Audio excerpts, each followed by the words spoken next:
در صحیح مسلم از مادر مومین ها حضرت عایشه رضی الله عنها ثابت است که گفتند که کان رسول الله صلی الله علیه و سلم اذا قام من الليل لیصلی افتتح صلاته برکعتین خفیفتین.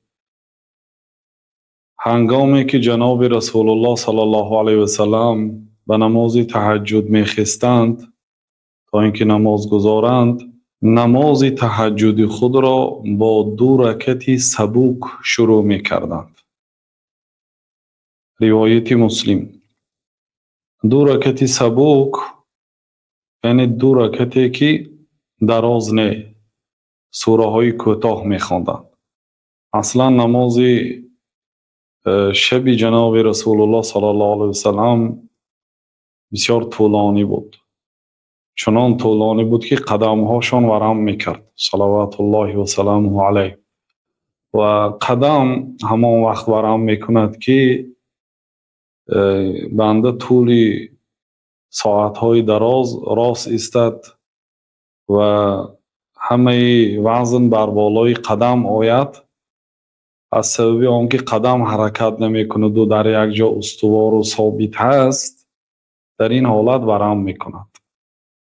و حضرت عایشه به این حالت جناب رسول الله صلی الله علیه و سلم رحم میکردند. میگفتند که یا رسول الله، الله تعالی گناه های اولین و آخرین شما را بخشیده است، برای این چی اینقدر برای خود وزنین میگیرید؟ گفتند که افلا اکون عبدا شکورا، مگر بنده شکرگزار و سپاسگزار نباشم؟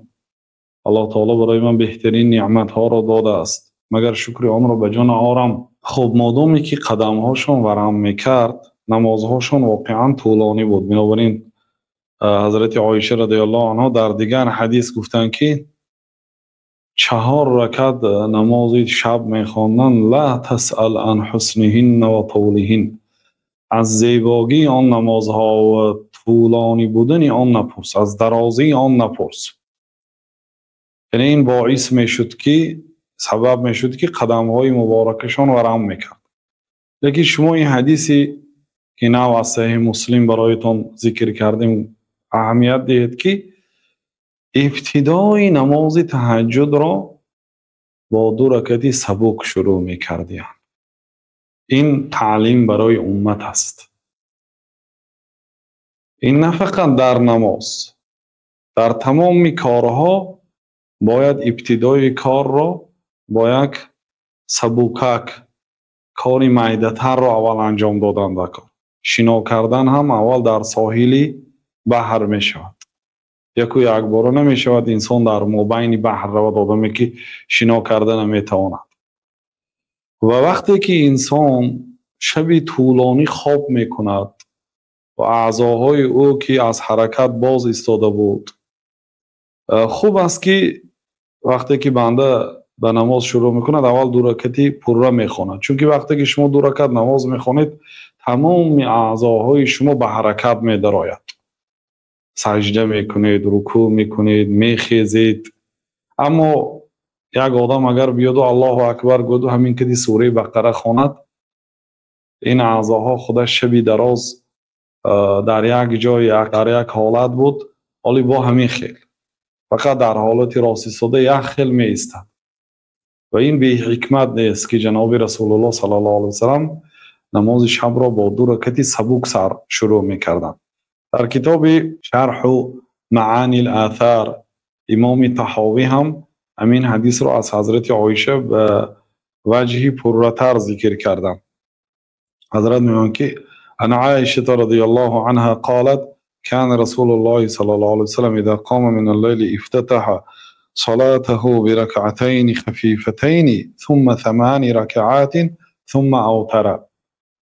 حضرت عایشه رضی الله عنها گفتند که جناب رسول الله صلی الله علیه و سلم وقتی که به خواندن نماز تهجد از جا میخستند با 2 رکعت نماز سبک شروع میکردند، سپس 8 رکعت میخواندند.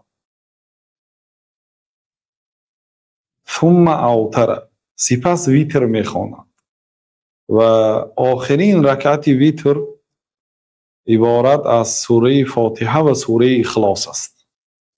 بنابراین بعضی علما میگفتن که 2 رکعت اولش هم سبک بود، 1 رکعت آخرش هم سبک بود. یعنی باید 2 رکعتی سبک شروع کرده، با 1 رکعتی سبک به آخر میرسانند. و این چونین یکی از حکمت ها در 2 رکعت اول که سبک خواندن تا اینکه درس برای امت اسلامی که اون بنده هایی که شیطان شبانه به پشت سر انسان بسته بود 3 بند است. یکی اش با ذکر گشاده می شود، وقتی که چشماتون که گشاده شد ذکری بیدار شدن از خواب را میکنید، یکتش گشاده میشد. وقتی که طهارت کردید دویمش گشاده میشد. وقتی که 2 رکعت نماز خواندید سیومش گشاده میشد. سیومش کدام وقت گشاده میشد؟ 2 رکعت نماز وقتی که سلام میدهید. خب اگر شما 2 رکعت نمازی سبک نخوانده اول به نماز طولانی شروع کنید، مثلا در 1 رکعت 10 پاره قرآن خوانید، در این حالت حالی بنده هایی که شیطان به سر شما بسته است گشاده نشده است. بنابراین خیر الهدی هدی محمد صلی الله علیه و سلم، بهترین راه و روش، بهترین هدی، بهترین سمت این راه و روش و سمت و هدی به جناب رسول الله صلی الله علیه و سلم است. 2 رکعت نماز سبک میخوانند، سپس 8 رکعت نماز تهجد، سپس 3 رکعت ویتر میخواندند. الله سبحانه و تعالی ما را به پیروی به جناب رسول الله صلی الله علیه و سلم و حفظ حدیث های و فهم حدیث های ایشان موفق گرداند.